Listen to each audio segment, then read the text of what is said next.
El crecimiento de las ciudades romanas obligaba a realizar costosas obras de ingeniería, en las que, una vez más, los romanos demostraron su maestría. Las fuentes municipales, instaladas en cada esquina importante de la ciudad, vertían las aguas conducidas por uno o varios acueductos. Bajo las calles corría una rápida red de alcantarillado. Las aguas que rebosaban de las pilas de las fuentes públicas, que en latín eran llamadas aquae caducae, se recuperaban, encauzándolas para usarlas en los abrevaderos para el ganado y para asegurar un caudal permanente y regular a las letrinas públicas instaladas en teatros, anfiteatros y circos. El destino final de estas aguas residuales eran las cloacas, que las vertían a un arroyo o a un río, aunque en ocasiones se empleaban también para el riego de huertos.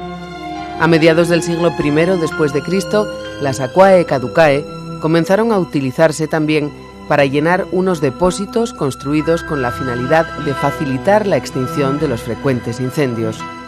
El agua en Baelo Claudia era un elemento fundamental. La ciudad tenía 3 acueductos que suministraban el precioso elemento absolutamente necesario tanto para la vida de los ciudadanos y el funcionamiento de la ciudad, como sobre todo para alimentar su principal industria, ¿no?, que era el salazón. Cuando el agua llegaba a la ciudad era utilizada, pero esa agua había que expulsarla, había que evacuarla de la ciudad. Hay un sistema de cloacas perfectamente desarrollado. La eficacia de este sistema es tal que cuando se puso en marcha el conjunto arqueológico y la puesta en valor de la ciudad, pues una parte sustancial de este sistema de drenaje fue limpiado, estaba completamente cegado después de casi 20 siglos, y ese sistema de drenaje funciona perfectamente y nos permite pues evacuar el agua de lluvia, que aquí en invierno son bastante abundantes, sin necesidad de ningún tipo de gasto de energía eléctrica. En la red de saneamiento de Mérida, las cloacas se sitúan bajo el eje central de cada calle. Las pertenecientes a los Cardo desembocarían en las de los decumanos, que serían las que llevarían los residuos hacia el Guadiana por unas salidas instaladas en el muro de contención, obra de ingeniería realizada en los albores de Emérita Augusta para solventar las posibles inundaciones del río. Estamos en una de las vías principales de la ciudad de Itálica, justamente por donde discurría uno de los colectores principales de la ciudad y representativo de todo lo que es el proyecto de urbanización adrianea. Realmente uno de los mayores logros de ese momento de época imperial, y quizás no lo debamos de plantear incluso antes de la época del emperador Adriano, comienza a destacarse la mejora y la extensión de lo que es la obra pública en Itálica. Como mejores exponentes de ese impulso de obra pública son las construcciones hidráulicas y representadas principalmente por una serie de edificaciones como el acueducto, el castellum y los edificios termales. Todo ello va a significar una mejora en la calidad de vida de todos los habitantes de la ciudad, con el aprovisionamiento del agua, la planificación de lo que es la conducción de los residuos de la propia ciudad, y que realmente constituye uno de los rasgos principales en cuanto a lo que es la obra pública y en cuanto a lo que significa las construcciones hidráulicas en Itálica. Las modernas excavaciones de Itálica han vaciado buena parte del servicio de desagüe de la ciudad y han mostrado una bien planeada red de alcantarillas y colectores que se corresponde con el trazado ortogonal de manzanas y calles.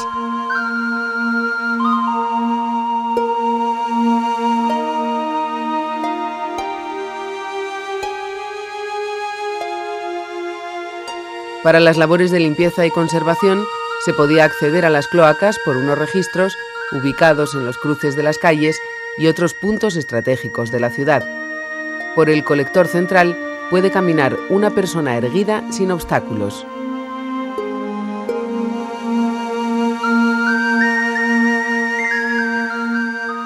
El carácter de la ampliación que hace Adriano en el siglo II, a partir de la ciudad antigua, que se remonta, como ya vimos, al siglo V a.C., viene definido por sus monumentos, por sus edificios públicos, caracterizados por esa construcción monumental, ciclópea casi, de hormigones revestidos de ladrillo, pero también por las mansiones unifamiliares de gran superficie, y sobre todo por algo muy peculiar de Itálica y de otros puntos del Mediterráneo, pero aquí se nota con especial relevancia, los edificios semipúblicos. Son edificios como este en el que estamos, el edificio de la Exedra, que se caracterizan por un uso que va más allá de lo doméstico, trasciende la función doméstica, la función residencial, y se definen por el uso por parte de asociaciones, cofradías, colegios,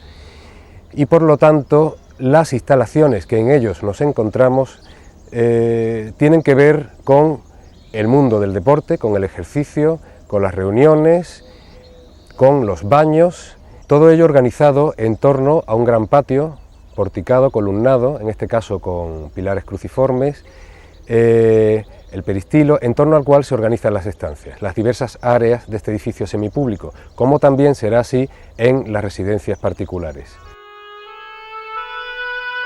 El principal lugar público de las ciudades romanas era el foro, un lugar donde los ciudadanos se reunían para comerciar, donde los magistrados se dirigían al pueblo, donde se exponían las leyes y donde se celebraban ceremonias sagradas. Augusta Emérita contó con 2 foros, uno provincial y otro municipal, debido sin duda a la importancia de la ciudad desde el punto de vista administrativo. En el foro municipal se desarrollaban los hechos más importantes de la vida ciudadana. Fue construido a mediados del siglo I después de Cristo y rodeaba una gran área ajardinada. Uno de los edificios que lo integraban es el Templo de Diana, uno de los más antiguos de la ciudad y único ejemplar de arquitectura religiosa romana que ha permanecido con un buen estado de conservación. Su construcción puede fijarse a finales del siglo I a.C. o principios del siglo I después de Cristo, en época de Augusto, y es un templo destinado al culto imperial. Es de planta rectangular, rodeado de columnas y está construido con granito. Se accedía a él por una escalera y su fachada principal exhibía un frontón semicircular que en la actualidad está reconstruido. El centro de esta ciudad es el foro y en este foro pues se encontraban los edificios públicos principales. Edificios públicos entre los cuales pues podemos destacar la Basílica, que la tengo aquí a mi espalda. Es el lugar donde se administraba la justicia y en este lugar hay una gran estatua de Trajano, cuyo original se encuentra en el Museo de Cádiz y fue encontrada en las excavaciones en los años 80.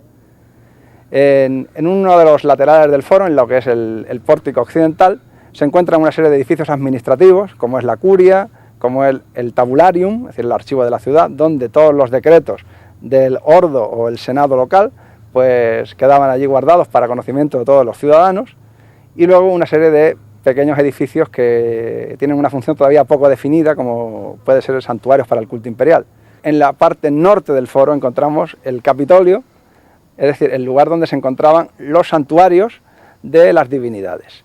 En Bailo Claudia hay un fenómeno muy curioso, porque justo al lado de los 3 templos dedicados a las divinidades oficiales del Estado, encontramos el templo de una diosa extranjera, una diosa ajena al panteón romano, que es la egipcia Isis. De ahí que se considere pues, que Isis tenía tantísima importancia en Bailo Claudia como Júpiter, Juno y Minerva, que son las 3 divinidades que forman la tríada capitolina, que reciben culto en este Capitolio. Otros edificios públicos eran las basílicas, centros de transacciones comerciales y procesos judiciales. Las primeras basílicas se levantaron a comienzos del siglo II a.C. en los foros romanos. En la ciudad romana de Titulcia, que debió encontrarse a unas 24 millas al norte de Toledo, sobre el río Guadarrama, un alto funcionario de Teodosio el Grande, un prefecto del pretorio llamado Materno, construyó una villa impresionante que tiene las características propias de ser un lugar en parte de recreo y en parte de explotación agraria. Entre los elementos que la componen se encuentra la más antigua basílica cristiana de Hispania, edificio originariamente de carácter civil, que es una especie de aula palatina, pero que se convirtió inmediatamente en un monumento de carácter funerario. Se accede a ella a través de una dependencia muy alargada, probablemente cubierta con bóvedas, que da paso a un área central despejada. Está flanqueada por 2 peristilos decorados y sustentados por columnas de mármol de origen turco.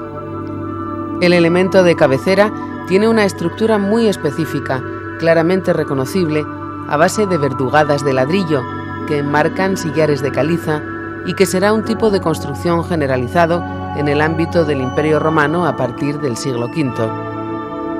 La basílica, como cualquier otro edificio, sufre transformaciones a lo largo de la historia. Podemos observar cómo las estructuras romanas originales están formadas por sillares de pequeño tamaño, pero bien tallados y bien aparejados, con un mortero muy fuerte. Sin embargo, en la obra medieval, que puede ser de origen visigodo o incluso musulmán, vemos que es un aparejo hecho básicamente con cantos rodados y un mortero mucho más inconsistente, en el cual se aprovechan incluso elementos de las estructuras anteriores preexistentes.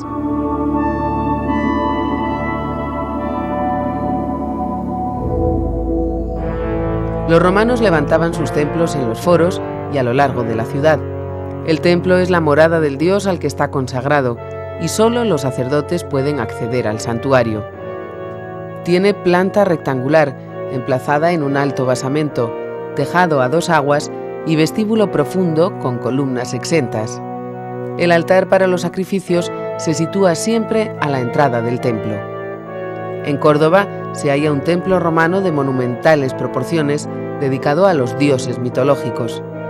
Está elevado sobre un gran podio en el que se apoyan columnas acanaladas y coronadas con capiteles corintios. Parece ser que data del siglo I después de Cristo, época del emperador Claudio.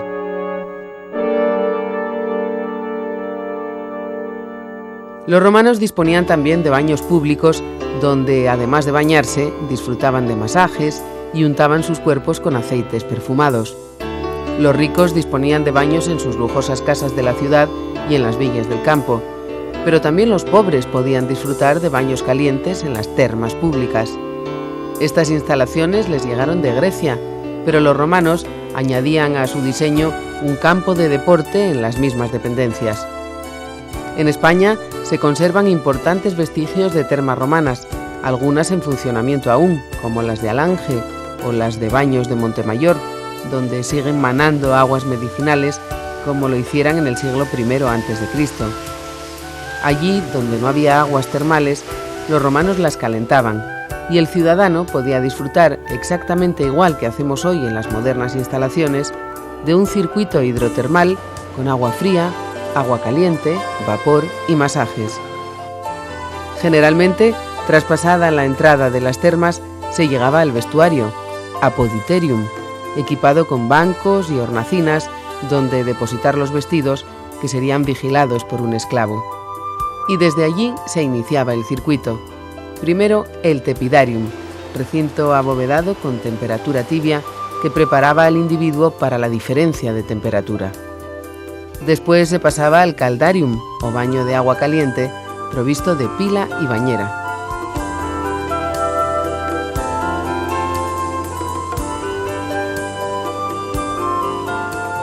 Por último, el frigidarium, sala de grandes dimensiones sin techumbre que incluía la piscina.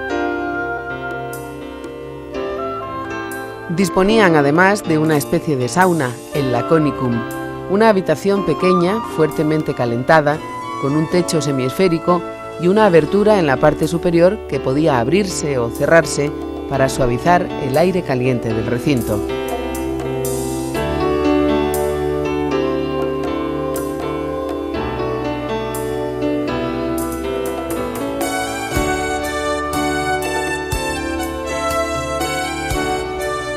Estos complejos edificios ofrecían además bibliotecas, salas de reunión, salas para masajes, salas de ungüentos y exedras en forma de hemiciclo para hacer gimnasia.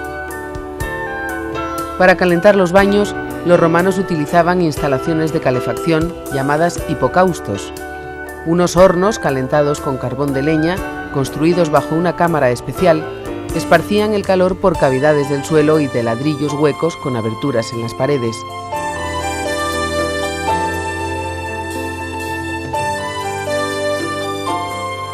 Bajo el suelo, que descansaba sobre pilastras de ladrillo, había un espacio hueco de unos 75 centímetros de altura por el que circulaba libremente el aire caliente y mantenía caldeadas las habitaciones.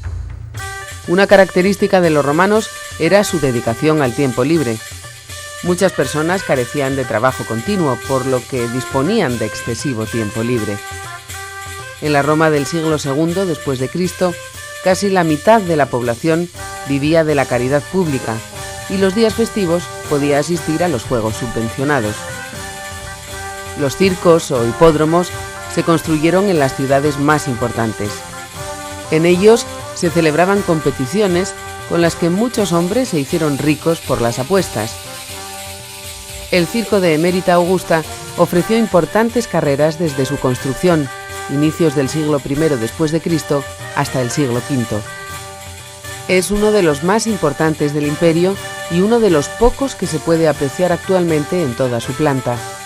Mide 440 metros de largo por 115 metros de ancho y su graderío tenía capacidad para 30.000 espectadores.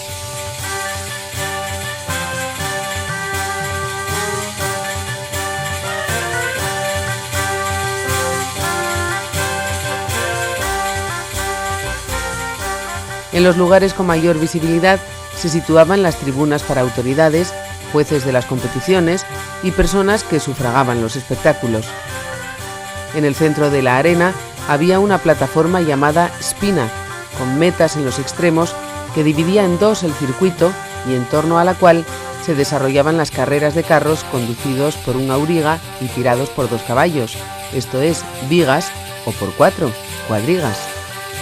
Por la Porta Pompæ, puerta de los desfiles, entraba el cortejo procesional previo a las competiciones, y a ambos lados de la puerta se distribuían las cárceres o cocheras, 6 a cada lado, donde tomaban posición los carros hasta que se daba la señal de salida. Otro tipo de espectáculo que atraía la atención de los ciudadanos en época romana era el ofrecido en el anfiteatro. Los combates entre gladiadores y luchas entre animales o entre hombres y animales eran, junto a las actuaciones del circo, las preferidas del público. En la Hispania romana destacan los anfiteatros de Tarragona, Mérida e Itálica. La construcción del anfiteatro de Mérida se planificó junto con la del teatro y se construyó varios años después. Fue inaugurado en el año 8 a.C. Sus gradas se dividen en 3 sectores: ima, media y summa cavea, inferior, media y superior, de la que apenas quedan restos. En las primeras gradas de los extremos menores se construyeron 2 tribunas. En el centro de la arena, una gran fosa en forma de cruz sirvió probablemente de depósito de las jaulas de fieras y estaría cubierta con un entarimado. Uno de los anfiteatros de más capacidad es el de Itálica. Su eje mayor mide 160 metros y el menor 137 metros. Está construido con un núcleo de hormigón revestido con grandes sillares de piedra y en algunos casos de ladrillo, con chapas de mármoles. Tenía capacidad para 25.000 espectadores, cifra superior a la que constituía la población de Itálica, que se calcula en unos 10.000, por lo que cabe pensar que fue construido para acoger también a la rica población circundante. A pesar de los constantes despojos que han sufrido sus instalaciones, se ha podido hacer una restauración casi íntegra. La arena conserva en perfecto estado sus sótanos de servicio, también buena parte de la cavea con sus pasillos y vomitorios.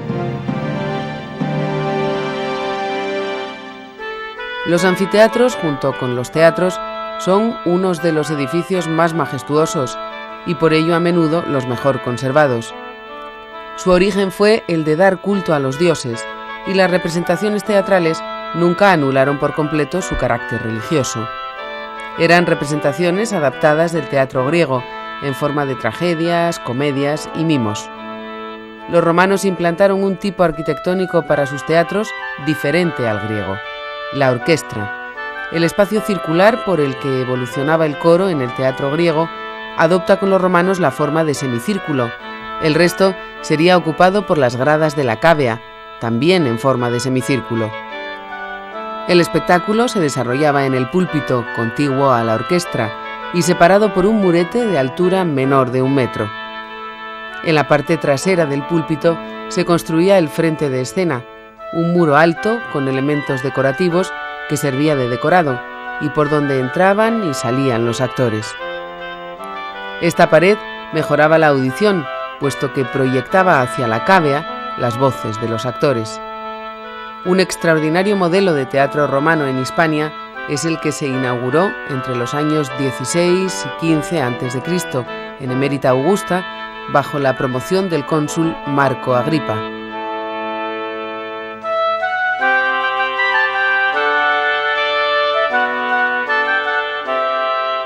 Tras la escena se construyó un peristilo, una gran zona ajardinada rodeada de columnas que sirvió como área de esparcimiento.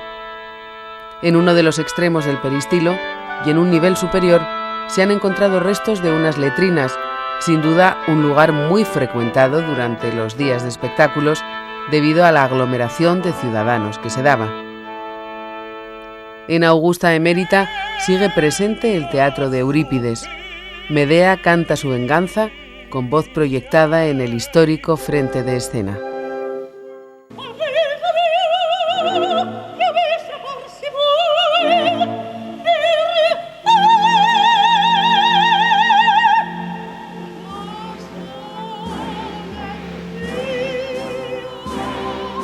Caminamos por las ciudades romanas para salir de ellas y nos despiden los arcos de triunfo, auténticos recordatorios de victorias y de grandes hazañas de los emperadores, otros monumentos importantes que forman parte de las herencias de Hispania.